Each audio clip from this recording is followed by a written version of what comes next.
se deu o seu chamado?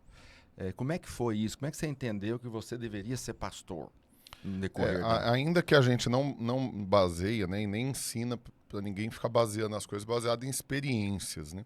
Mas, no caso, eu tive uma clareza que foi meio abrupta. Por quê? Porque você começa a receber palavras, você começa a ver os frutos, Sim. você começa a olhar, né, e desejar, mas não tinha uma convicção. Então eu tinha convertido e comigo foi tudo muito rápido, assim, porque eu comecei a trabalhar muito cedo, fui trabalhar com vendas, aí saí de casa, então eu comecei a trabalhar com 11 anos de idade, com 14 fui ser vendedor, com 16 eu saí de casa, sou de São Paulo, com 16 eu fui morar fora e rodei 14 estados durante 3 anos e meio, 2 meses num lugar, 3 meses no outro, pingando pra lá e pra cá, até que eu cheguei em Goiânia. Fui pra lá pra ficar 2 meses e tinha escolhido mudar pra Curitiba pra morar definitivo lá.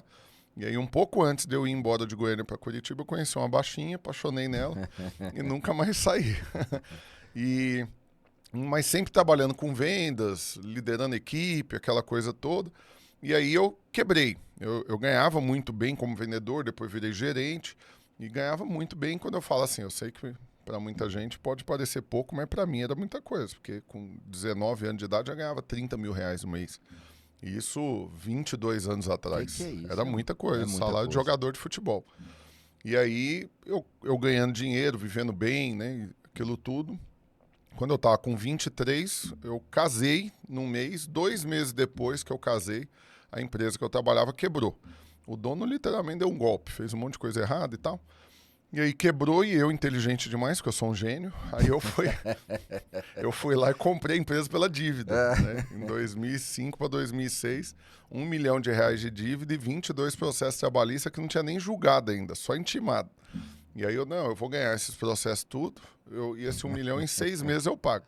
Aí, resumindo, eu perdi todos os processos e em 6 meses eu quebrei, assim, de perder tudo que eu tinha conquistado na vida até então, tudo que eu acumulei, todo o crédito, tudo.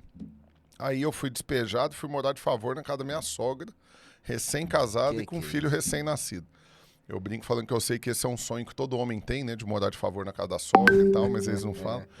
Mas aí, nessa situação toda, meu casamento destruiu, assim, com 1 ano de casado, filho recém-nascido. Eu já uma tava... fase difícil. Foi assim, o subsolo do fundo do poço. E aí, no meio de brigas e aquela coisa toda, lembra que eu falei que eu sou um gênio? Ainda peguei dinheiro com a agiota, claro, porque eu sou inteligentíssimo. E aí não paguei, e aí esse cara foi armado no meu escritório para me matar com mais 5 caras. Pulei o muro pra casa do vizinho, saí correndo, desesperado. E aí chorando, aquela coisa toda. E ainda tive brigas horrorosas com a minha esposa. Eu resolvi me matar. Vou acabar com a minha vida. Saí de casa pra suicidar. Saí 9 horas da noite depois de uma discussão com a minha esposa. E fiquei até 5 horas da madrugada andando na rua, chorando. E cada carro, ônibus que passava, eu ameaçava, mas não tive coragem de me jogar na frente. Aí quando o dia estava amanhecendo, eu literalmente sentado no meio-fio chorando, compulsivamente, assim, que além de tudo eu era um covarde, que não tinha nem coragem de me matar. Aí eu concluí que não tinha o que fazer, eu ia ter que recomeçar a vida. Aí eu tinha um sonho de fugir. Falei, se eu conseguir R$ 200, eu compro uma passagem e vou embora. Largo minha mulher e meu menino aqui, esses monte de problema, eu volto para São Paulo, de lá eu arrumo para ir vender em algum outro lugar e começo a vida do zero, largando tudo. E aí eu louvo a Deus que enquanto eu tinha esse sonho, Deus não me deu os R$ 200. E aí, literalmente, no mesmo dia, né? Amanheci o dia na sarjeta. Aí, no mesmo dia, de tarde, fui numa padaria e aí eu encontrei com um cara que era gerente da minha conta no banco quando eu ganhava muito bem. Então, ele me conheceu no auge. Chegou aí no meu casamento e tudo. Aí, depois a gente desconectou, passou 2 anos, eu tava totalmente quebrado. Contei com ele na padaria, ele perguntou se eu tava bem. Tem coragem de perguntar um negócio desse? E aí, bom? E eu comecei a chorar, eu nem consegui responder. Eu ia mentir, falar que tava bem demais, aquela coisa que a gente faz. Ixi, tô ótimo. Melhorar estraga. Mas eu não consegui mentir. Depois de viver tudo isso, passar a noite na rua querendo suicidar, aí eu comecei a chorar compulsivamente no meio da padaria. Mas eu brinco falando que eu não chorei igual rico, né? Porque eu admiro o rico chorando, é um negócio assim, uma classe, né? Aquela coisa. Só secando a lágrima. O seu choro era de pobre. Não, o meu chorando. catarreira, limpando a nariz, gritando. E aí ele me abraçou, já foi um negócio assim, que eu não esperava jamais receber um abraço. Né? E aí ele, não, senta aqui, me conta. Eu fui contar tudo para ele.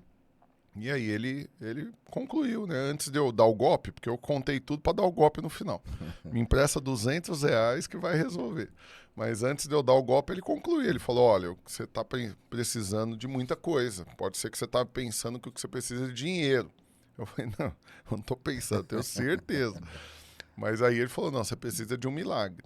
E aí ele falou algo muito forte. Ele falou, e você não conseguiu se matar porque você não é dono de sua vida para tirar ela. Deus comprou você, ele tem um plano para você. O que você chamou de covardia era o amor de Deus e a graça de Deus. Me impediu. Te impedindo. E aí ele falou, você não conseguiu tirar sua vida porque você não é dono dela. Né? E o dono, ele quer cuidar de você, ele tem um propósito. Ele falou muito disso, de propósito. Tanto que é uma das coisas que eu mais falo, ministro, ensino, oro. E aí isso me marcou. Aí ele começou a convidar, então, não, vamos lá, tem uma reunião de oração na minha casa, Deus vai fazer um milagre na sua vida. Eu ainda esquivei, mas fui. Né? Eu fui na última quarta-feira de janeiro. Aí naquele dia, na célula, eu tive uma experiência assim. Isso era em Goiânia, Rafael? Em Goiânia. Comecei a orar em pé e terminei, eu tava deitado debaixo da mesa de jantar da casa dele, assim, eu rolei, chorava, gritava. Mas ali eu literalmente senti o toque de Deus, assim, na minha vida e fui poderosamente marcado, chorei muito e lavei a alma. E aí eu tive uma experiência, honestamente, eu acho que eu nasci de novo, foi nesse dia. Porque até então eu cresci na igreja, mas sem ter tido uma experiência com Deus real, né? Mas aí, na hora que eu levantei, eu já levantei crente.